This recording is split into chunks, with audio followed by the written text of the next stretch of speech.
الحمد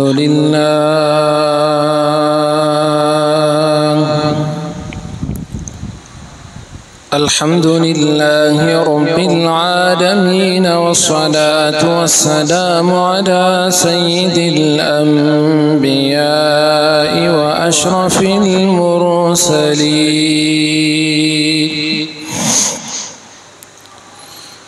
سيدنا محمد وعلى آله وصحبه أجمعين.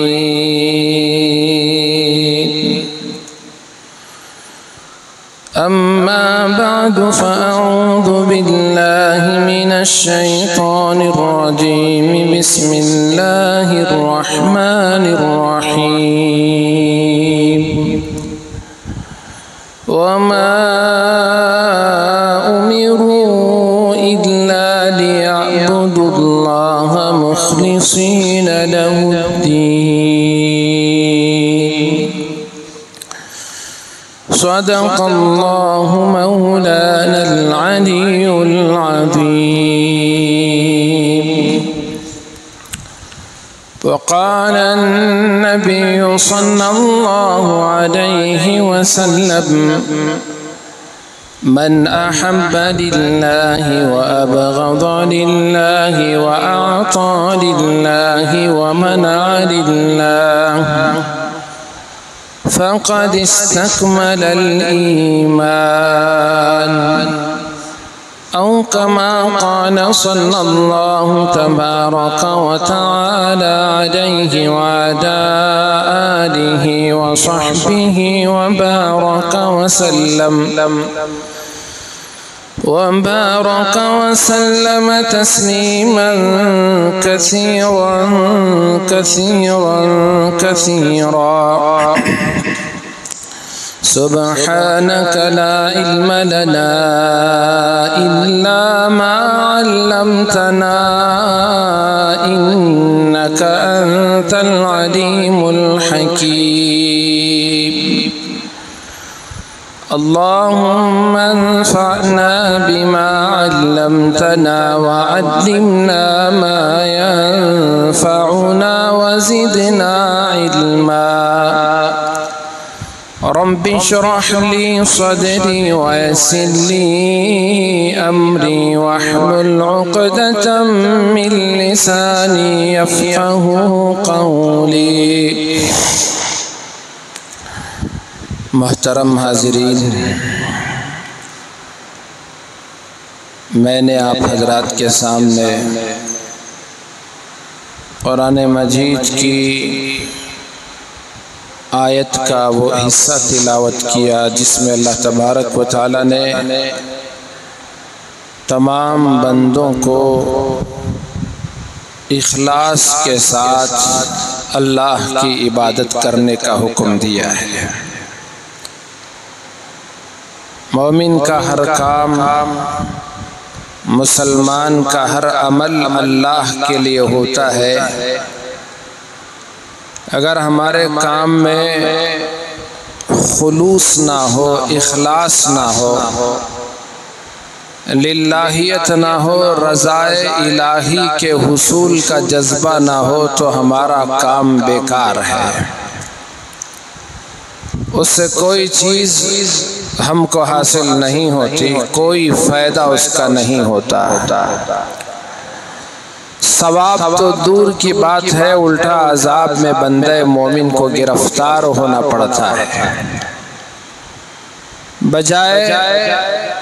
ریاکاری کے اخلاص کے ساتھ اگر عمل کرتا ہے تو اس کا فائدہ آخرت میں ہے ہی، دنیا میں بھی اللہ تبارک و تعالی اس کی برکتوں سے ہمیں مالا مال فرماتے ہیں. دنیا میں بھی فائدہ اور آخرت میں بھی فائدہ. ریاکاری کے جذبے سے، دکھاوے کے جذبے سے،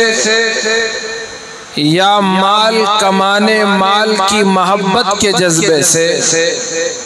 یا کسی عہدے کی کسی کرسی کی محبت کی وجہ سے اگر کوئی کام کیا جائے تو اس کا نقصان اسے دنیا میں بھی اٹھانا پڑتا ہے اور آخرت میں بھی اٹھانا پڑتا ہے۔ خسر الدنیا والآخرہ۔ منافقین جب نماز پڑھتے تھے تو قرآن کہتا ہے کہ یراؤن الناس، ان کی نماز لوگوں کو دکھانے کے لیے ہوتی تھی، وہ اللہ کو دھوکہ دینا چاہتے تھے لیکن خود وہ اپنے آپ کو دھوکہ دیتے تھے، لوگوں کو دکھانے کے لیے نماز پڑھتے تھے۔ تو یہ جو دکھاوے کا عمل ہے یہ منافقوں کا عمل ہے، اور اس کا انجام بھی ہے کہ ان المنافقین فی الدرک الاسفل من النار،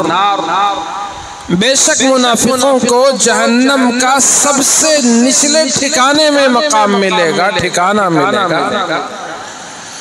تو معلوم یہ ہوا کہ اخلاص سے کام کرو گے اللہ کے یہاں بلند مقام ملے گا،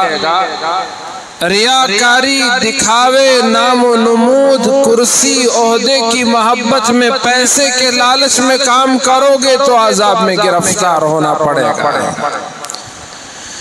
رسول اکرم صلی اللہ علیہ وسلم نے ارشاد فرمایا ان اللہ لا ينظر الى اجسامکم ولا الى اعمالکم، بے شک اللہ تمہارے جسموں کو نہیں دیکھتا اور تمہارے اعمال کو بھی نہیں دیکھتا، ظاہری اعمال کو بھی۔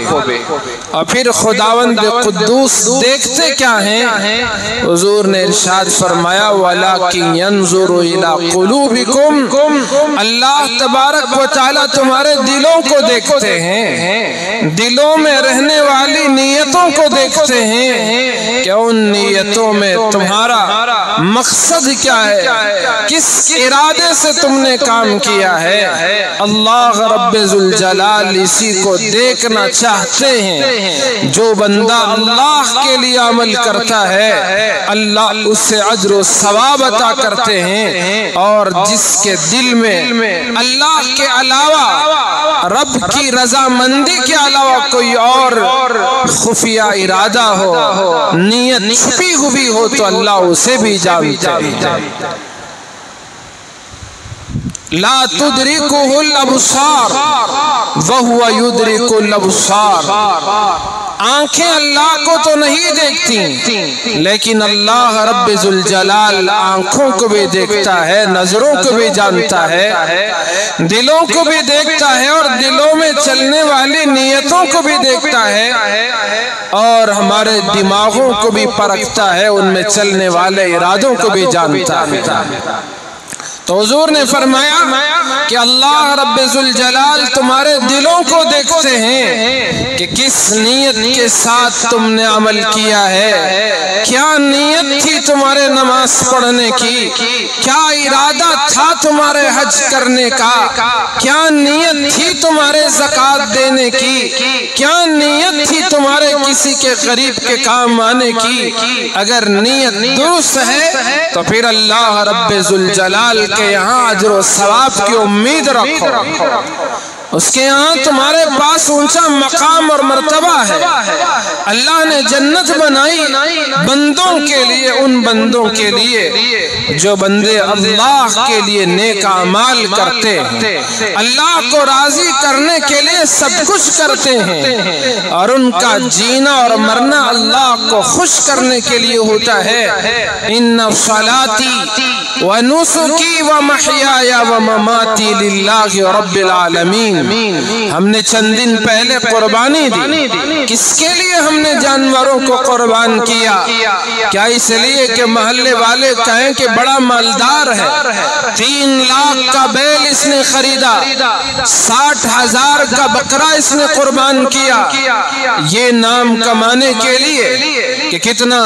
بہترین جانور اس نے لیا قربانی کی۔ قرآن میں اللہ نے صاف کر دیا تمہارے لاکھوں کروڑوں کے جانوروں کا گوشت اللہ کے یہاں نہیں پہنچتا۔ لن ينال الله لحومها ولا دماؤها ولكن يناله التقوى منكم۔ نہ ان جانوروں کا گوشت اللہ کے یہاں پہنچتا ہے، نہ ان کا خون پہنچتا ہے، اور پھر پہنچتا تو پہنچتا کیا ہے؟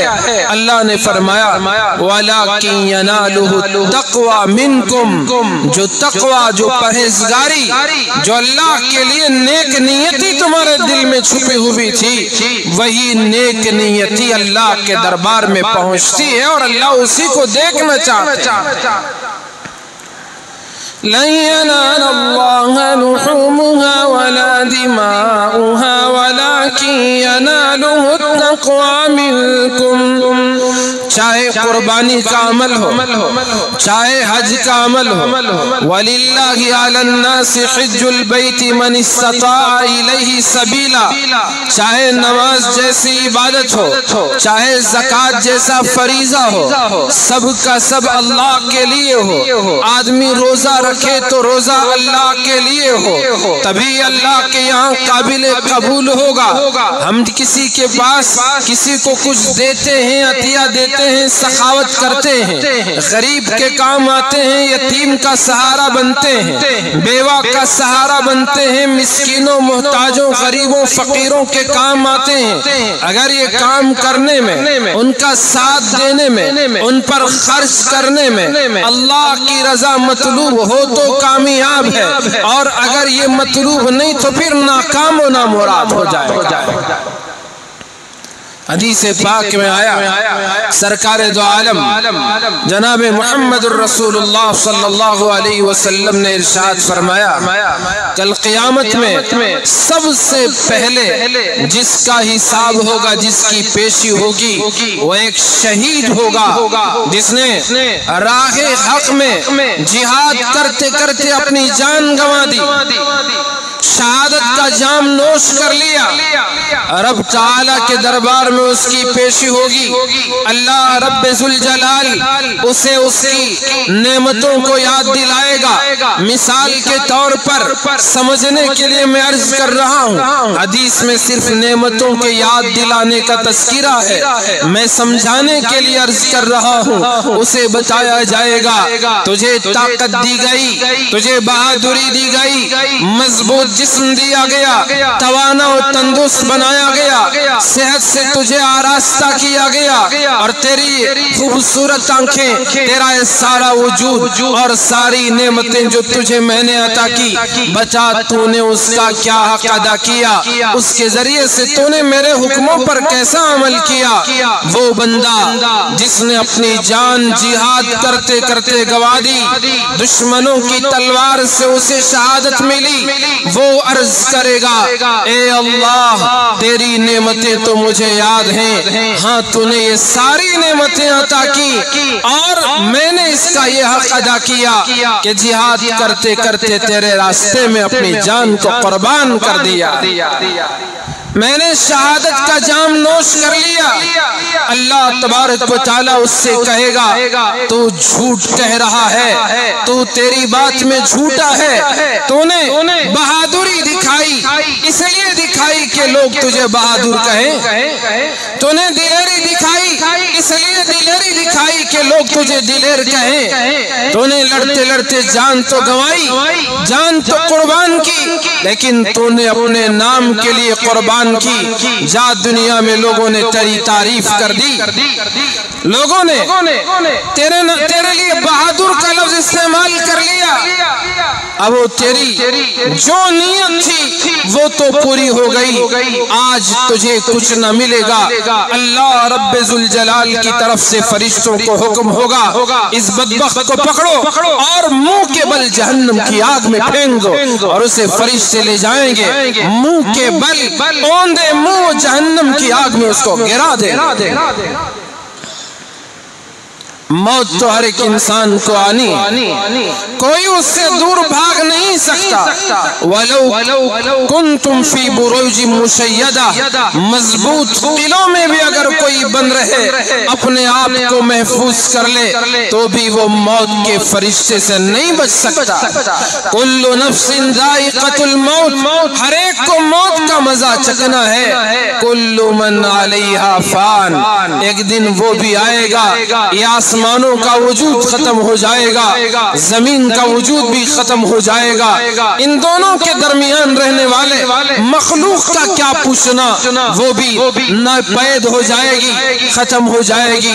باقی رہنے والی ذات ایک اللہ کی ہے، فرشتوں کو بھی اللہ موت دے دے گا، پھر سے اللہ سب کو زندہ کرے گا۔ کل من علیہا فان، سب کو فنا ہے، بقا صرف ایک اللہ کی ذات کو ہے۔ جب مرنا ہے تو کیوں نہ اللہ کے لیے مرا جائے جو ہمیشہ رہنے والا، زندہ رہنے والا، زندگی دینے والا، زندگیوں سے بخشنے والا، اور موت کا مالک بھی وہی ہے۔ قل اللہم مالک الملک، سارے جہاں کا بادشاہ وہی ہے۔ تؤتی الملک من تشاء، جسے چاہے بادشاہ بنا دے، وتنزع الملک ممن تشاء، جسے چاہے کرسی سے چھین کر اسے اتار کر نیچے کر دے، یہ اللہ۔ وَتُعِزُّ مَن تَشَاءُ، عزتوں کا بھی مالک، سارے عزتوں کے خزانے اس کے پاس، جسے چاہے باعزت کر دے۔ وَتُذِلُّ مَن تَشَاءُ، جسے چاہے ذلت و رسوائی کے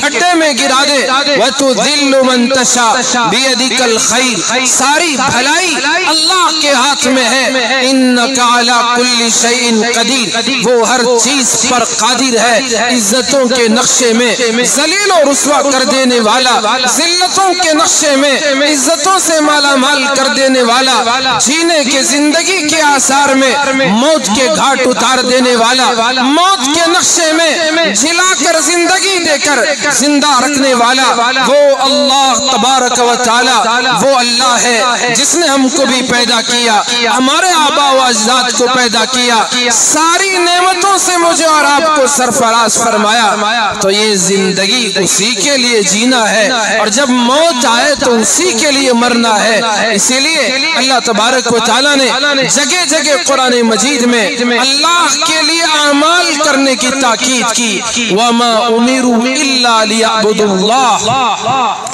اللہ نے فرمایا انہیں حکم نہیں دیا گیا مگر یہ کہ وہ اللہ کے لیے عبادت کریں، مخلصین لہ الدین،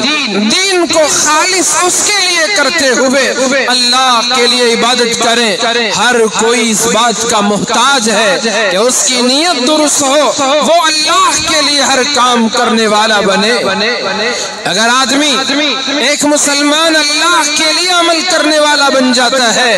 تو پھر دنیا کا کوئی غم اس کے لیے غم نہیں رہے گا، پوری دنیا اس پر الزام لگائے اسے کوئی فکر نہیں رہے گی، پوری دنیا اس کے ساتھ برائی کا معاملہ کرے اسے کسی قسم کی پریشانی نہیں۔ کیوں؟ جس کے لیے عمل کر رہا ہے وہ تو اسے دیکھ رہا ہے، وہ تو اسے جانتا ہے، اس کے دل کو سکون میسر آتا ہے، میرا رب مجھے دیکھ رہا ہے، وہ جانتا ہے میرے عمل کو، میری نیت کو وہ جانتا ہے، میری عبادت کو وہ جانتا ہے، میرے رکوع کو وہ جانتا ہے، میرے قیام کو وہ جانتا ہے، میرے سجدے کو وہ جانتا ہے۔ چاہے دنیا کچھ بھی مجھے کہے لیکن میرا خدا مجھے جانتا ہے۔ نیت درست، عمل درست۔ رسول پاک صلی اللہ علیہ وسلم نے ارشاد فرمایا کہ ہر آدمی کو وہی ملتا ہے جس کی اس نے نیت کی۔ وَإِنَّمَا لِامْرِئٍ مَّا نَوَىٰ، جو نیت کرے گا وہی ملے گا۔ إِنَّمَا الْأَعْمَالُ بِالنِّيَّاتِ وَإِنَّمَا لِامْرِئٍ مَّا نَوَىٰ فَمَنْ كَانَتْ هِجْرَتُهُ إِلَى اللَّهِ وَرَسُولِهِ فَهِجْرَتُهُ إِلَى اللَّهِ وَرَسُولِهِ وَمَنْ كَانَتْ هِجْرَتُهُ إِلَى دُنْيَا يُصِيبُهَا أَوْ امْرَأَةٍ يَنكِحُهَا فَهِجْرَتُهُ إِلَى مَا هَاجَرَ إِلَيْهِ أَوْ كَمَا قَالَ عَلَيْهِ الصَّلَاةُ وَالسَّلَامُ۔ مکہ مکرمہ سے مدینہ منورہ کی طرف صحابہ کرام کے نکلنے کا دور تھا، ہجرت کا زمانہ تھا۔ مکے کی اس سرزمین کو خود مکے والے مسلمانوں پر تنگ کر دیا گیا تھا۔ صحابہ کرام رضوان اللہ علیہم اجمعین مکہ مکرمہ چھوڑ کر ایک ایک کر کے مدینہ منورہ کی طرف رواں دواں تھے۔ ایسے میں رسول اکرم صلی اللہ علیہ وسلم نے اس دشوار گزار مرحلے کے موقع پر اللہ کے نبی علیہ السلام نے ہجرت جیسا عمل جس کے بارے میں حضور علیہ السلام نے ارشاد فرمایا، الہجرت تہدم ما کان قبلها، ہجرت ایسا عمل ہے آدمی اپنے وطن کو چھوڑ دے، گھر بار کو چھوڑ دے، کاروبار کو چھوڑ دے، باغات کو چھوڑ دے، اپنوں کو چھوڑ دے، کس کے لیے؟ وہ ایمان کو بچانے کے لیے، اسلام کو بچانے کے لیے۔ حضور نے ارشاد فرمایا یہ ہجرت اللہ کے یہاں اتنا محبوب عمل ہے کہ اس کی برکت سے اللہ پاک ہجرت سے پہلے جتنے گناہ ہوئے ہوں ان تمام گناہوں کو اللہ معاف فرما دیتے۔ تو اتنا نیک عمل، ایسا بہترین عمل حضور رسول کریم صلی اللہ علیہ وسلم نے ارشاد فرمایا اگر ہجرت اللہ اور اس کے رسول کے لیے کرے تو اللہ اس کے رسول کے لیے ہی اس کی ہجرت ہوگی،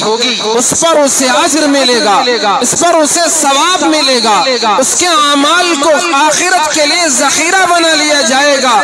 اور اگر یہی ہجرت کوئی دنیا کو حاصل کرنے کے لیے کرتا ہے فمن كانت ہجرته الى دنیا یصیبها، دنیا حاصل کرنے، مال جمع کرنے، پیسہ اور دولت اکٹھی کرنے کے لیے کوئی ہجرت کرتا ہے تو حضور نے فرمایا جس نیت سے ہجرت کی اسے وہی ملے گا۔ اور اگر کسی نے ہجرت جیسا پاکیزہ عمل کسی عورت کے نکاح کی خواہش میں کیا ہو تو حضور نے فرمایا اس کی نیت اس کے ساتھ، اس پر وہ اجر نہیں ملے گا، وہ ثواب نہیں ملے گا جو ہجرت جیسے عمل پر اللہ تبارک و تعالیٰ نے خوشخبری سنائی ہے، وہ خوشخبری، وہ ثواب اور وہ اجر اسے نہیں ملے۔ بہت سے لوگ ہمارے شہر سے، ہماری ریاست سے، پوری دنیا سے اللہ کے گھر پہنچے حج کرنے کے لیے، اللہ کے گھر کا طواف کرنے کے لیے، مینا کے خیمے میں وہ پہنچے، عرفات وہ پہنچے، وہاں انہوں نے قیام کیا،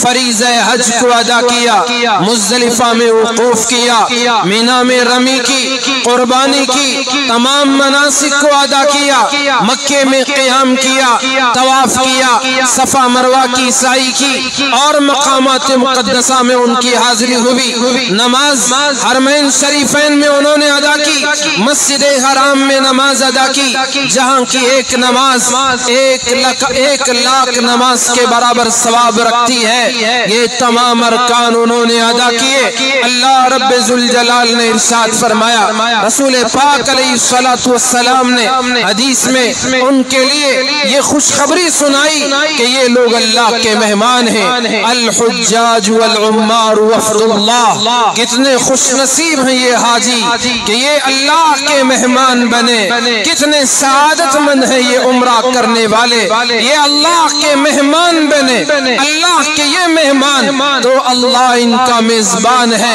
حدیث میں آیا میزبان کی ذمہ داری بنتی ہے کہ وہ آنے والے مہمان کا اکرام کرے اور ان کا اعزاز کرے۔ ان کا اعزاز و اکرام کرنے والا رب ذوالجلال ہے جو اس گھر کا بھی مالک ہے اور پوری کائنات کا بھی مالک ہے۔ تو کتنے معزز ترین لوگ ہیں دنیا میں یہ حاجی وہ ایسے لوگ ہیں، رسول پاک صلی اللہ علیہ وسلم نے ارشاد فرمایا جب حاجی حج کر کے لوٹے انہیں سلام کرو، ان سے مصافحہ کرو اور ان سے اپنے لیے مغفرت کی دعا کرو، کیونکہ حاجی اپنے گھر میں داخل ہونے سے پہلے جس کے حق میں دعا کرتا ہے وہ اللہ پاک اس کی دعا کو قبول فرما لیتے ہیں۔ اللہ کے نبی علیہ السلام نے ان کے لیے دعا ارشاد فرمائی، آپ نے ان کے حق میں دعا مانگی، اللہم اغفر للحاج، اے اللہ حاجی کی بھی مغفرت فرما دے، وَلِمَنِ اسْتَغْفَرَ لَهُ الْحَاج، اور ہر اس شخص کی بھی مغفرت فرما دیں جس کے لیے حاجی مغفرت کی دعا کرے۔ حاجیوں کے حق میں رسول اکرم صلی اللہ علیہ وسلم کی دعا ہے، ہمیں بھی چاہیے اس سنت پر عمل کریں، حضور کی اس ارشاد پر عمل کریں۔ اب حاجیوں کے آنے کا سلسلہ شروع ہو چکا ہے، حجاج پہنچیں گے، ہمارے شہر کے حجاج بھی پہنچنے والے ہیں، ان کا استقبال کریں، انہیں سلام کریں، ان سے مصافحہ کریں اور ان سے دعاؤں کی درخواست کریں۔ کتنی نورانی وہ آنکھیں ہیں جن آنکھوں نے اللہ کے گھر کو دیکھا ہے، کتنی نورانی وہ آنکھیں ہیں جن آنکھوں نے نبی کے در کی زیارت کی ہے، کتنی وہ نورانی وہ آنکھیں ہیں جنہوں نے مقامات مقدسہ کی زیارت کی ہے، وہاں سے ہو کر وہ لوٹ رہے ہیں۔ ان میں سے جس کی نیت اچھی اللہ تبارک و تعالیٰ کے یہاں اسے اجر و ثواب کے ساتھ لوٹایا جائے گا۔ اچھی نیت کے ساتھ حج کیا، کبھی وہ غریب نہیں ہوگا، کبھی نادار نہیں ہوگا۔ اچھے ارادے کے ساتھ حج کیا، کبھی وہ بے نمازی نہیں ہوگا، دین سے دور نہیں ہوگا، کیونکہ اس کی نیت نے ایسا اس پر اثر دکھایا ہوگا کہ اس کی برکت سے وہ زندگی بھر اللہ کا ہو جائے گا، اللہ کے دربار میں گھر میں آنے جانے والا رہے گا۔ تو بہرحال ان آنے والے حجاج سے سلام کرو، ان سے مصافحہ کرو، ان سے دعاؤں کی درخواست کرو۔ رسول اکرم صلی اللہ علیہ وسلم نے جب ان کے حق میں دعا فرمائی ہے تو ضرور اللہ کے نبی کی دعا تمام حاجیوں کے حق میں قبول ہے، تو اس لیے ان کی دعاؤں میں اپنا حصہ بھی شامل کرو۔ تو مجھے عرض کرنا یہ تھا، یہ حاجی جو اتنی دور سے سفر کر کے حج کے لیے گئے، اگر نیت اللہ کو رضا اور اس کی خوشنودی حاصل کرنے کی ہے تو پھر ان حاجیوں کو اللہ کا مہمان کہا جائے گا، ان کے حج پر ان کو ثواب ملے گا، اجر ملے گا، دنیا بھی بنے گی اور آخرت بھی سمر جائے گی۔ اور اگر نیت میں فطور تھا اس لیے حج کیا کہ لوگ مجھے حاجی کہیں، بعض لوگوں سے نام پوچھا جائے تو اپنا نام نہیں بتاتے، نام کے شروع میں خود اپنے آپ سے وہ حاجی عبد الرحمن، کیا نام حضرت آپ کا؟ حاجی عبد الرحیم، تو پہلے خود ہی وہ حاجی بتانا چاہتے۔ اگر ایسے ہی ان کو یہ بات ہی معلوم نہیں، ایسے ہی کہہ رہے ہیں تو کوئی بات نہیں، لیکن اس لیے کہہ رہے ہیں کہ لوگوں کو پتا چلے کہ میں بھی حاجی ہوں۔ پھر تو ہر اس آدمی کو نمازی کہو جو سال میں ایک مرتبہ نماز پڑھے، وہ بھی تو نمازی ہے۔ ہم تو روزانہ 5 مرتبہ نماز پڑھتے ہیں، کوئی کسی سے نہیں کہتا نمازی عبد الرؤوف صاحب، لیکن حاجی چلو ٹھیک ہے، اچھی بات ہے، لگائیں، اعزاز ہے، لگانا چاہیے، بولنا چاہیے، اس سے انکار تو نہیں، لیکن خود اگر حاجی کے دل میں یہ ارادہ ہو جائے کہ لوگ مجھے حاجی کہیں اس لیے میں نے حج کیا، تو پھر یہ سارا کیا کرایا بیکار چلا جائے گا۔ ہاں چھپ چھپا کر اس نے حج کیا، لوگوں نے اپنی طرف سے اسے حاجی کہا، تو یہ لوگوں کی زبان پر اللہ کے یہاں جو اس کی قبولیت ہے، اس کی شہادت ہے، دونوں باتیں الگ ہیں، تھوڑا اس کو سمجھنے کی ضرورت ہے۔ اس لیے حج کیا کہ لوگ مجھے حاجی کہیں، یہ الگ چیز ہے، اس پر گناہ ہوگا۔ حج تو اس نے اللہ کے لیے کیا، لیکن لوگ اسے حاجی کہہ رہے ہیں تو اس کی وجہ سے اسے اجر ملے گا۔ حضور نے فرمایا ایسے آدمی کو دوہرا اجر ملے۔ ایک صحابی نے حضور سے سوال کیا، یا رسول اللہ، کوئی آدمی چھپ کر عمل کرتا ہے، نیکی کرتا ہے، لیکن بعد میں لوگوں کو پتا چل جاتا ہے، چاہے نیکی ہو برائی ہو، وہ ہمیشہ چھپ کر نہیں رہتی، باہر کسی نہ کسی ایک دن وہ نکل کے آتی ہے۔ تو اس نے نیکی کیا لیکن چھپا کر نیکی کیا، بعد میں لوگوں کو پتا چل گیا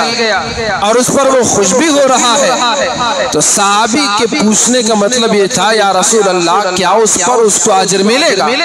کیا اس کو ثواب ملے گا؟ حضور نے فرمایا اس کے لیے 2 اجر ملیں گے، ایک اجر تو نیکی کرنے کا اور ایک اس نے جو چھپا کر عمل کیا اس کا تو اسے ملے گا، لیکن جو بعد میں وہ ظاہر ہو رہا ہے، لوگوں کی زبانوں پر جو اس کا تذکرہ ہو رہا ہے، لوگ اس کے عمل کا جو ذکر کر رہے ہیں یہ لوگوں کی طرف سے اللہ کے یہاں جو اس کا عمل قبول ہے اس کی گواہی ہے، یہ لوگوں کی زبانوں پر اس کے لیے یہ گواہی ہے جو اللہ کی طرف سے ہو رہی ہے۔ تو اس طرح سے اگر کوئی حج کو جائے، حج کرے اور بعد میں کوئی اسے حاجی کہے تو اس پر تو اس کا ثواب نہیں جائے گا، اس کا اجر نہیں جائے گا، اس کے ثواب میں کمی نہیں آئے گی، اسے تو اجر سے خالی نہیں کیا جائے گا، کیونکہ اللہ تبارک و تعالی دلوں کو دیکھتا ہے۔ میں نے عرض کیا، حضور نے ارشاد فرمایا ان اللہ لا ينظر الى اجسامکم ولا الى اعمالکم ولكن ينظر الى قلوبکم، اور ایک حدیث میں آیا الى نیاتکم، اللہ تبارک و تعالی نہ تمہارے جسموں کو دیکھتے ہیں نہ تمہارے اعمال کو دیکھتے ہیں، پھر رب دیکھتے کیا ہیں؟ حضور نے فرمایا وہ تمہارے دلوں کو دیکھتے ہیں۔ اللہ رب ذوالجلال دلوں میں رہنے والی نیتوں کو دیکھتے ہیں۔ انما الاعمال بالنیات، اعمال کا دار و مدار نیتوں پر ہے۔ وانما لامرئ ما نوى، وہی ملے گا اسے جس کی اس نے نیت کی تھی، ثواب کی نیت ہے، رب کو راضی کرنے کی نیت ہے تو اللہ رب ذوالجلال وہی عطا فرماتا ہے۔ ہم میں سے کتنے ہی احباب جنہوں نے قربانی دی، ان کا مقصد اللہ کو راضی کرنا تھا، اللہ کو خوش کرنا تھا، اسے دکھانا تھا جو ہمیشہ دیکھتا ہے، ایک پل کے لیے بھی غافل نہیں ہوتا، ایک پل کے لیے بھی اسے نیند تو کیا اونگ نہیں آتی۔ ہم میں سے بہت سو نے اللہ کو راضی کرنے کے لیے عمل کیا، قربانی کا جانور ہم نے یہاں قربان کیا، یہ قربانی کا جانور کل قیامت میں ہمارے لیے سواری کا کام دے گا۔ یہ قربانی اللہ کے یہاں محبوب ہمارے اعمال نامے میں اسے تولا جائے گا۔ اس کے بدن پر جتنے بال تھے اللہ رب ذوالجلال ایک ایک بال کے بدلے نیکی عطا کرے گا، ثواب عطا کرے گا۔ قربانی دینے والا دنیا میں بھی بہت ساری پریشانیوں سے، مصیبتوں سے، مہلک بیماریوں سے، آفتوں سے، حادثوں سے محفوظ بھی رہے گا۔ تو کتنوں نے قربانی دی، نیک نیتی سے دی، اللہ کے یہاں قبول ہوا، اور جن کی قربانی دکھاوے کے لیے، نام نمود کے لیے تھی، خاندان میں نام کمانے کے لیے لاکھوں کے جانور خرید کر قربان کر دیے، ان کے لاکھوں کے عوض لاکھ تو مل سکتے ہیں، کوئی کچھ فائدہ نہیں ہو سکتا۔ اس لیے کہ اللہ نے فرمایا لن ينال الله لحومها ولا دماؤها ولكن يناله التقوى منكم۔ میرے بندو، تمہارا تقوی، تمہاری پرہیزگاری، تمہاری نیک نیتی، تمہارا خلوص اور اخلاص، تمہارے دلوں کے نیک ارادے، یہی ہم تک پہنچتے ہیں۔ نہ ان جانوروں کا گوشت پہنچتا ہے، نہ ان کا خون ہم تک پہنچتا ہے۔ تو میں عرض کر رہا تھا قیامت کے میدان میں سب سے پہلے پیشی ہوگی شہید کی پیشی، اور اسے منہ کے بل جہنم میں گرا دیا جائے۔ اور دوسرا جس کی پیشی قیامت کے میدان میں ہوگی وہ ایک عالم کی ہوگی جو قرآن کا علم رکھتا ہے، حدیث کا علم رکھتا ہے، اور جب بولنے کا موقع ہو تو خوب بولتا ہے، قرآن مجید بھی خوش الہانی کے ساتھ پڑھتا ہے۔ اس کی پیشی ہوگی، اللہ اسے بھی نعمتوں کو یاد دلائے گا، اسے کہے گا، مثال کے طور پر عرض کر رہا ہوں، اسے یاد دلایا جائے گا ہم نے تیرا حافظہ مضبوط کیا تھا، ذہن تیز رکھا تھا، تو جو پڑھتا تجھے یاد ہو جاتا، ہم نے تیرے سینے کو علم کے خزانوں کے لیے کھول دیا اور تجھے خوبصورت آواز دی، قرآن بھی بہترین لب و لہجے میں تو پڑھتا تھا، بتا تو نے میری نعمتوں کا کیا کیا؟ وہ جواب دے گا، اے اللہ یہ نعمتیں تو نے یقیناً عطا کی، میں نے قرآن پڑھا، لوگوں کو علم سکھایا اور میں نے علم حاصل کیا۔ اللہ کہے گا کس کے لیے؟ وہ جھوٹ کہے گا، تیرے لیے کہے گا، تو اللہ کہے گا تو جھوٹا ہے، تو نے کیا اس لیے کیا کہ لوگ تجھے عالم کہیں، اس لیے کیا کہ لوگ تجھے بہترین قاری کہیں، جا دنیا میں تجھے یہ سب کچھ کہا جا چکا، تیری تعریف ہو چکی، آج تجھے یہاں کچھ نہیں ملے گا۔ فرشتوں کو حکم دے گا اس بدبخت کو پکڑو اور منہ کے بل جہنم میں گرا دو اور جہنم میں پھینک دو۔ تو ایک نے علم حاصل کیا اور لوگوں کو سکھایا، سب کچھ کیا، لیکن اس کا بجائے جنت میں کوئی مقام ملنے کے جہنم میں اس کا ٹھکانہ، کیوں؟ دل اس کا صاف نہیں تھا، دل میں کدورت تھی، دل میں نیت میں خلوص نہیں تھا، نیت میں فطور تھا کہ لوگ اسے عالم کہیں، لوگ اسے بہترین استاد کہیں، لوگ اسے بہترین معلم کہیں، لوگ بہترین قاری کہیں۔ دنیا میں تو سب کچھ کہا جا چکا، لیکن اگر نیت اللہ کے لیے ہو، خالص اللہ کو راضی کرنے کے لیے سوچ کر بول رہا ہو، میرا ایک ایک لفظ میرا خدا سن رہا ہے، میرے ایک ایک بول لکھے جا رہے ہیں، میرا سیکھنا اور سکھانا وہ اللہ کے یہاں اس کا حساب لگایا جا رہا ہے، میرا قرآن پڑھنا اللہ کے یہاں حساب اس کا ہو رہا ہے، اللہ کے یہاں اس کے فرشتے لکھ رہے ہیں، اور وہ خدا ہمارے ظاہر کے ساتھ ساتھ اس دل کو بھی دیکھ رہا ہے، دل کی نیت کو بھی جان رہا ہے۔ اخلاص ہے تو قابل قبول ہے، ورنہ اسے جہنم کا ایندھن بننا پڑے گا، منہ کے بل اوندے منہ اس کو جہنم کے حوالے کر دیا جائے۔ اس لیے کتنے علم حاصل کرنے والے، قرآن پڑھنے والے، دن رات لوگوں کو تعلیم دینے والے، نیت میں اگر اخلاص ہے تو کامیاب ہے۔ وَمَا أُمِرُوا إِلَّا لِيَعْبُدُوا اللَّهَ مُخْلِصِينَ لَهُ الدِّينَ، اللہ نے حکم دیا بھی تو اس لیے دیا کہ دین کو خالص اللہ کے لیے کرتے ہوئے عبادت کریں،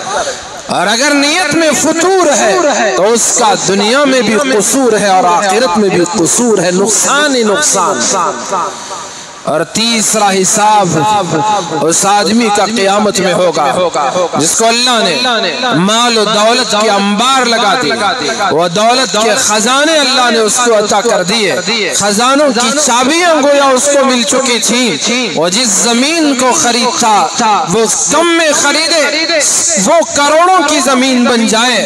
جس باغ کو لے لے فصل زیادہ دینے لگے، جو کاروبار کرے کاروبار کو چمکا دے، کمپنی بنائے کمپنی عروج کی ترقیوں کے عروج پر پہنچ جائے، دولت اس کی آسمانوں کو چھونے والی بن جائے، اللہ نے اس کی ایسے مقدر بنا دی، تقدیر اس کی ایسے سوار دی۔ ہو سکتا ہے ہم میں سے ہر ایک کے دل میں خیال آئے کاش ہم بھی ایسے بن جائیں، زمین ملے، سونا نکل آئے، کہیں بور ڈالے وہاں 10 انچ پانی نکل جائے اور ہم مالا مال ہو جائیں، کھیتی کے لیے کوئی اناج بوئیں تو اس سے خوب فصل آنے لگے، جو بھی کاروبار کریں سونا ہی سونا ہاتھ لگے۔ تو ہم میں سے ہر ایک کی کسی کی تمنا ہو سکتی ہے اللہ آپ سب کو بھی ایسا ہی بنا دے۔ یہ رسول اکرم صلی اللہ علیہ وسلم نے پچھلے زمانے کے 3 آدمیوں کا ذکر کیا اور تینوں کے تینوں بڑے نیک تھے، لیکن راستہ گزر رہے تھے، گزرتے گزرتے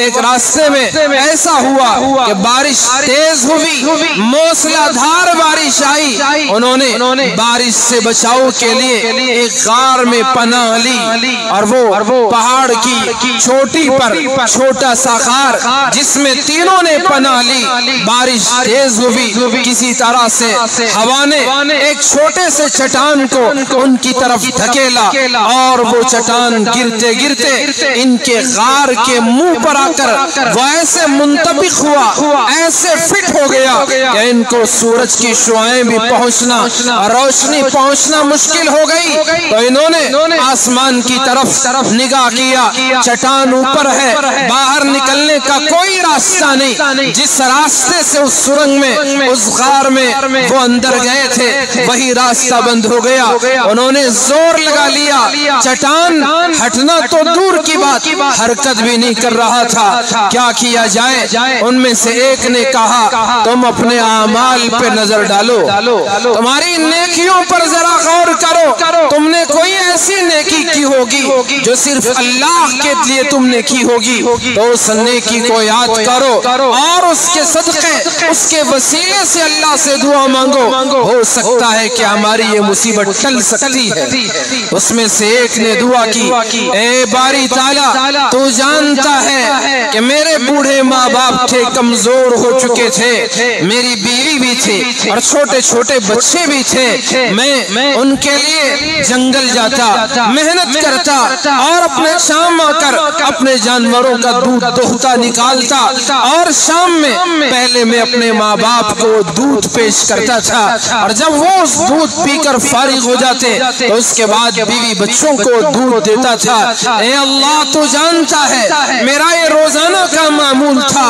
آج مسلمان نوجوان ماں باپ کے حق کو بھلا دیتے ہیں، والدین بڑھاپے میں اس قسم پرسی کے عالم میں، کمزوری، ضعف اور وہ نحیف عالم میں آج کی اولاد اپنے ماں باپ کو بھلا دیتی ہے۔ کتنی مائیں ایسی ہیں جو راہ تکتی ہیں، کبھی میرا بیٹا گھر آئے مجھے سلام کر کے تو جائے، کتنے باپ انتظار میں ہیں کبھی تو بچہ آئے مجھے اپنے گاڑی پہ بٹھائے اور ہاسپٹل لے جائے، میرا علاج کرائے، اور یہ اولاد اتنی بدبخت ہو چکی ہے، کم بخت ہو چکی ہے، اسے دنیا کمانے میں، اسے تجارت میں، آفس کے کام میں اتنی فرصت نہیں، اسے خیال بھی نہیں۔ یہی وہ ماں ہے جس نے اسے جنم دیا تھا، 9 مہینے اپنے پیٹ میں رکھا تھا، یہی وہ ماں ہے جس نے اسے اپنے خون کو دودھ میں بدل کر اس کے پیٹ بھرنے کا انتظام کیا تھا، یہی وہ ماں ہے جب رات میں یہ پیشاب کر دیتا اور اٹھ کر روتا چلاتا، ماں کی آنکھ فوراً کھل جاتی اور اس بچے کو پاک و صاف کرتی، اپنے سینے سے لگاتی، اسے گرم بستر پہ سلاتی اور خود اس کے پیشاب کے اس گیلے بستر پر سو جاتی، اور یہی وہ ماں ہے جس نے اس کا سب کچھ برداشت کیا۔ تھوڑی کیا جوانی ملی، تھوڑی کیا طاقت ملی، تھوڑا کیا ہوش آیا، تھوڑا کیا دنیا اس نے دیکھ لیا، اسی ماں کو بھلا دیا، اسی ماں کو فراموش کر دیا۔ اللہ سے ڈرو کہیں ماں ناراض ہو اور موت کا فرشتہ ہمارے گلے تک پہنچ جائے، ہو سکتا ہے کہ موت آ جائے اور زبان پر کلمہ طیبہ جاری نہ ہو، تو اس لیے ڈرنے کی بات ہے، خوف کرنے کی بات ہے، ڈرو اللہ سے ڈرو۔ ماں اللہ پاک کی طرف سے انمول تحفہ ہے، اولاد سے ماں کو کوئی غرض نہیں ہوتی، کوئی مقصد نہیں ہوتا، بے غرض ماں اپنی اولاد کی پرورش کرتی ہے، باپ بھی بے غرض اپنے اولاد کے لیے سب کچھ مشقتیں جھیلتا ہے، دشواریاں برداشت کرتا ہے، تکلیفوں کے، مصیبتوں کے پہاڑوں کا اپنے سینے سے مقابلہ کرتا ہے، لیکن بچوں کی پرورش میں کمی آنے نہیں دیتا۔ عید پر خود نئے کپڑے نہیں پہنتے، کتنے ہی ماں باپ ہیں اپنے بچوں کے بدن پر نئے کپڑے پہنے دیکھنا چاہتے ہیں، لیکن خود تو نہیں پہنتے، خود تو نئے جوتے نہیں خریدتے، لیکن اپنے بچوں کے لیے خرید کر دیتے ہیں۔ بچے جو بڑے ہوئے تو انہی ماں باپ کو انہوں نے بھلا دیا۔ کتنا خوش نصیب تھا وہ انسان جو رات میں دودھ کا پیالہ لیے ماں باپ کو پہلے پلاتا، بعد میں اپنی اولاد کا پیٹ بھرتا۔ وہ کہنے لگا اے اللہ، ایک شام ایسی ہوئی میں جنگل میں اپنے جانوروں کے چارے کے تلاش میں، لکڑیوں کے تلاش میں جاتے جاتے مجھے بہت دیر ہو گئی آنے میں، شام ہو چکی اور رات کا ایک حصہ گزر چکا تھا، اور آ کے دیکھا دودھ میں نے نکالا، لا کے جیسے ہی ماں باپ کو دینا چاہا، میری ماں بھی سو چکی تھی اور باپ کی آنکھ بھی لگ گئی تھی۔ باری تعالیٰ میں نے مناسب نہیں سمجھا کہ اپنے ماں باپ کو جگاؤں گا، آنکھ ان کی کھل جائے گی، نیند خراب ہو جائے گی، اور اگر میں ان سے پہلے بچوں کو پلاؤں گا تو بھی میرے دل نے گوارا نہ کیا، اور اس انتظار میں تھا کہ کب ماں باپ کی آنکھ کھلے گی اور میں ان کو یہ دودھ کا پیالہ پلاؤں۔ آپ ہی بتائیں، وہ اللہ سے فریاد کہتے ہوئے اپنی دعا میں کہہ رہا ہے، اے اللہ تو جانتا ہے اس وقت میرے چھوٹے چھوٹے بچے میرے پاؤں کے پاس آ چکے تھے، وہ مجھ سے بھوک کی فریاد بھی کر رہے تھے، لیکن میرے دل نے گوارا نہ کیا کہ اپنے ماں باپ سے زیادہ پہلے اولاد کو میں دودھ پلا دوں، تو میں انتظار میں تھا۔ اے اللہ تو جانتا ہے میں نے یہ کام تیری رضامندی کے لیے کیا ہے، تجھے خوش کرنے کے لیے کیا ہے۔ اے اللہ آج مصیبت آ پڑی ہے، یہ چٹان ہمارے غار کے منہ کو بند کر لیا ہے، اے اللہ آج اسے میرے اس نیک عمل کے اگر تیرے یہاں قبول ہے، اگر میں نے تیرے لیے یہ کام کیا ہے، اس چٹان کو تھوڑا سا ہٹا دے، کم از کم ہم سورج کی دن کی روشنی تو دیکھ سکیں، اور روشنی تو اس غار کے اندھیرے کو دور کر سکے۔ اللہ نے اس کی دعا کو، فریاد کو قبول کیا، اور وہ چٹان تھوڑا سا غار کے منہ سے ہٹ گیا، اور روشنی انہوں نے دیکھا، آسمان نظر آنے لگا۔ اب دوسرے کی باری تھی، اس نے دعا کی، اے پروردگار تو بہترین جاننے والا جانتا ہے میں اپنے چچا کی لڑکی سے بڑا پیار کرتا تھا، اس کی محبت میرے دل میں گھر کر چکی تھی، اور میں اسے جب بھی میرے پاس بلاتا وہ انکار کرتی۔ ایک دن اس نے یہ طے کیا، اس کی مجبوری میں، اس لڑکی کو مجبوری آئی تو اس مجبوری میں اس نے 100 دینار میں معاملہ طے کیا۔ دینار گولڈ کوئن کو کہتے ہیں، سونے کا سکہ 100 دینار۔ تو پھر میں نے محنت کی، مزدوری کی، محنت کرتے کرتے میں نے 100 دینار اکٹھا کر لیے۔ جب اتنا مال جمع ہو گیا، میں نے اپنی چچا کی لڑکی کو وہ سونے کے سکے 100 دینار میں نے اسے دیے۔ میں اس کے قریب پہنچا، یہاں تک کہ اس کے رانوں کے درمیان پہنچ گیا، اور پھر اس نے مجھ سے کہا، اے اللہ کے بندے، یا عبد اللہ اتق اللہ، اے اللہ کے بندے اللہ سے ڈر، اے اللہ کے بندے اللہ سے ڈر۔ اور اس طرح سے یہ جو خاتم اور مہر ہے اسے بغیر نکاح کے تو برباد نہ کر۔ تو اس کا یہ جملہ میرے دل پر ایسا اثر انداز ہوا، میں نے فوراً اس کو چھوڑ دیا اور میں نے توبہ کی، اس سے کہا جا یہ مال بھی تیرا ہے اور تو چلی جا۔ اے اللہ تو جانتا ہے کہ میں نے یہ کام تیرے لیے کیا تھا جبکہ وہ میرے قبضے میں آ چکی تھی، مدتوں جس کا مجھے انتظار تھا اور وہ میرے قبضے میں بھی تھی، اور میں اس خواہش کو، اپنے نفس کی اس خواہش کو پوری بھی کر سکتا تھا، لیکن اے اللہ میں نے تجھے ڈر کر اسے چھوڑ دیا، تیرے خوف سے میں نے اس کام سے، اے اللہ اس کام کو ترک کر دیا۔ اگر تو جانتا ہے کہ میں نے تیرے لیے کیا تو آج کی اس مصیبت کو ہم سے ٹال دے اور تھوڑا سا اس کو ہٹا دے۔ رسول اللہ نے ارشاد فرمایا، اللہ نے اس کی دعا کو قبول کیا، وہ چٹان اور تھوڑا سا اس غار کے منہ سے ہٹ گیا۔ تو میرے بھائیوں، نفس کا کتنا مجاہدہ ہے۔ آدمی جب اپنی خواہش کو پورا کرنے کے قریب ہو اور اسے مدتوں سے اس خواہش کا انتظار ہو، اس نفس کے اس خواہش سے باز رہنا اتنا آسان کام نہیں ہے۔ اس نے اپنے نفس کی نہ سنی بلکہ اللہ کا خوف اس کے دل میں جاگ گیا، بیدار ہوا، تو اس نے اللہ کے خوف سے اس گناہ سے توبہ کی۔ اور روزانہ 10 مرتبہ ہماری آنکھوں کے سامنے نامحرموں کا گزر ہوتا ہے، اگر اللہ کے خوف سے آپ نے ان آنکھوں کو بند کر لیا، آپ جو دعا مانگے آپ کی دعائیں قبول ہو جائیں، آپ کی راہوں میں فرشتے اتر آ جائیں، آپ کی دعاؤں پر اللہ کے آسمانوں کے قبولیت کے دروازے کھل کھل جائیں، یہ ہمارے لیے موقع ہے۔ آدمی اپنے نظروں کی حفاظت کرے تو اس موقع پر وہ جو دعا مانگے اللہ تبارک و تعالی اس کی دعا کو قبول کر لے گا۔ اس آدمی نے، اس انسان نے اس گناہ سے بچنے کے صلے میں اللہ سے دعا مانگی، اللہ نے اس کی دعا کو قبول کیا۔ آج بھی ہر ایک نفسانی خواہش کے پورا ہونے کا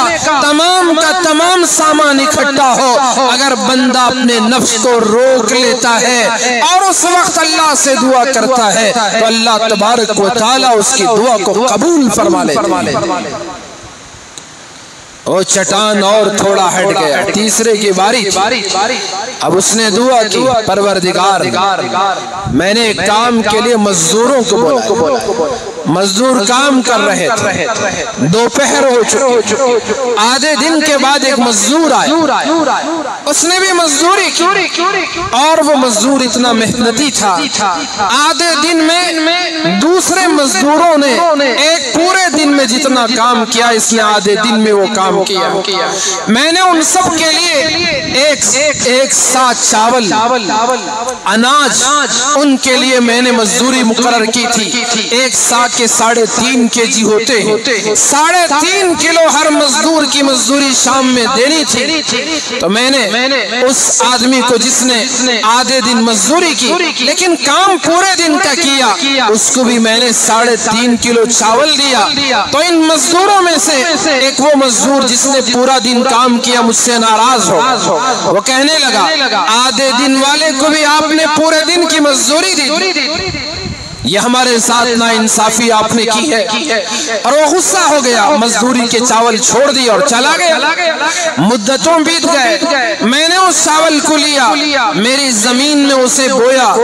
اور اس سے کاشت کیا، زراعت کی، پھر اس سے بڑی فصل آئی، فصل پہ فصل تیار ہوتی رہی، تو میں نے اس سے گائے خریدے اور گایوں کا ریوڑ ہو گیا۔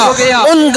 گایوں کی نگرانی کرنے کے لیے میں نے غلام خریدے جو ان گایوں کی نگرانی کریں، ان کو چرانے کا انتظام کریں۔ جب وہ بہت زیادہ مال ہو گیا تو اس کے بعد وہ آدمی آیا، وہ مزدور آیا، اس نے کہا اللہ کے بندے اللہ سے ڈر، میری مزدوری دینے میں تو خدا کا خوف کر، پوری مزدوری دے دے۔ میں نے اس سے کہا جا، یہ جو تجھے گائے نظر آ رہے ہیں، یہ جو اونٹ اور بکریاں نظر آ رہی ہیں، یہ جو غلام اور خادم اس کی خدمت کر رہے ہیں، یہ سب تیرے ہیں، تیری مزدوری ہے، لے کے چلے جا۔ تو اس نے کہا اللہ کے بندے خدا کا خوف کر، میں مزدوری کی بات کر رہا ہوں، تو مجھ سے مذاق کیوں کر رہا؟ مذاق نہ کر۔ تو اس نے کہا میں تھوڑی مذاق کر رہا، میں کہہ رہا ہوں کہ تیری مزدوری ہے، جو چاول جو اناج تیری مزدوری کے لیے میں نے متعین کیے تھے اس کو میں نے زمین میں ڈالا، فصل آئی، اس سے جانور خریدے، یہ سب کچھ اسی کا ہے، تیری مزدوری ہے، لے کے چلا جا۔ اور وہ بندہ وہ ساری مزدوری لے کے چلا گیا، ایک چیز بھی اس نے نہ چھوڑی، ساری مزدوری اس نے لے لی۔ ہے ہم میں کوئی اتنا امانت دار، ہے کوئی جس کے اندر اتنی امانت داری ہو، دیانت داری ہو؟ اگر کسی کے اندر امانت داری بھی ہو تو وہ پورے گاؤں اور شہر کو بولنے لگتا ہے میں نے اتنی امانت داری سے کام کیا، میں نے مسجد کا ایک پیسہ نہ لیا۔ ارے کمبخت، تجھے پیسے لینے کے لیے کون رکھا؟ تجھے تو حفاظت کے لیے ہی تو رکھا تھا، تیرا کام ہی وہ تھا کہ امانت داری کے ساتھ تو کام کرے۔ اس میں ہمارا کیا کمال ہے؟ یہ اللہ کی توفیق ہے۔ جب اللہ کی طرف سے توفیق ہے، اللہ کا شکر ادا کرنے کے بجائے لوگوں سے کہتا پھرے کہ میں نے اتنا سنبھالا، میں نے اتنا کیا، اتنا محفوظ رکھا، بھائی اسی کام کے لیے ہی تو آپ کو لوگوں نے چنا ہے اور اس کا ذمہ دار اور اہل سمجھا ہے، کام ہی تو ہمارا ہے۔ تو گھر کی عورت بھی یہ کام کرتی ہے امانت داری کا، شوہر کے مال کی حفاظت کرتی ہے، اس کے پیسوں کی حفاظت کرتی ہے، اس کی عزت کی حفاظت کرتی ہے۔ اب وہ لوگوں سے کہتی پھرے کہ میں نے اتنی حفاظت سے کام لیا، میں نے امانت داری سے کام کیا، دیانت داری سے کام کیا، وہ تو اس کا فریضہ ہے، اللہ کی طرف سے اس پر اجر ملے گا۔ اس کا مطلب ہرگز یہ نہیں کہ کھاتے بھی رہے مسجد مدرسے کا مال اور ڈکار بھی نہ آئے، یہ ہرگز مطلب نہیں ہے۔ امانت داری تو اختیار کرنا ہے، ورنہ اللہ کے پاس ایک ایک پائی کا حساب دینا پڑا، ایک ایک پیسے کا اللہ کے یہاں حساب دینا ہوگا۔ یہی مال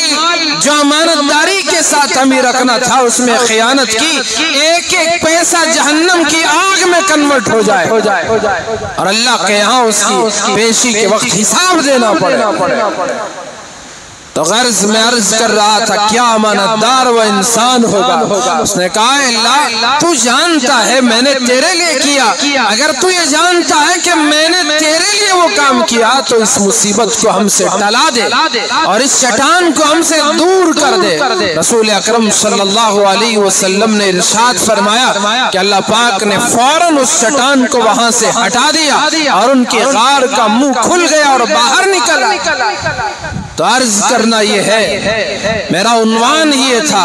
اخلاص سے آدمی عمل کرے، دنیا میں بھی اسے اس پر کچھ نہ کچھ ضرور ملے گا، کچھ نہ کچھ تو کیا بہت کچھ ملے گا، اور آخرت میں اس کے لیے اجر و ثواب ہے۔ اللہ کی طرف سے بنائی ہوئی خوبصورت جنت و حور و غلمان ہے، وہاں کی دودھ و صاف پانی، شراب طہور اور شہد خالص کی نہریں ہیں، جنت کے سونے چاندی کی اینٹوں کی دیواریں ہیں، اور وہاں کے یاقوت و ہیرے اور جواہرات کے وہ محلات ہیں جو اس آدمی کا انتظار کر رہے ہیں۔ جنہوں نے اخلاص کے ساتھ نماز پڑھی اس آدمی کا انتظار کر رہی ہیں، جنہوں نے اخلاص کے ساتھ حج کیا، اخلاص کے ساتھ قربانی کی، اخلاص کے ساتھ زکات دیا، اخلاص کے ساتھ روزہ رکھنے والے تھے، اخلاص کے ساتھ غریبوں کے کام آتے تھے، اخلاص کے ساتھ مسجد و مدرسے کی خدمت میں لگے رہتے تھے، اخلاص کے ساتھ قوم و ملت کی خدمت میں لگے رہتے تھے، ورنہ نام کے دنیا میں بہت سے پیدا ہوئے، آج دنیا میں ان کے نام لینے والے تو کوئی باقی نہ رہے اور ان کی قربانیاں رائگاں ہو گئی، اور آخرت میں سوائے عذاب کے انہیں کچھ ہاتھ نہ آیا۔ تو میں عرض کر رہا تھا تیسرا قیامت میں پیش کیا جانے والا وہ مالدار ہوگا جو غریبوں پر، یتیموں پر، بیواؤں پر، مسکینوں پر، محتاجوں پر اس نے خوب مال خرچ کیا ہوگا، مسجدیں بنائی ہوگی، مدرسے بنائے ہوں گے، سب کچھ کیا ہوگا، دربار میں پیشی ہوگی، رب تعالیٰ اس سے اس کی نعمتوں کو یاد دلائے گا، بندے میں نے یہ نعمت دی،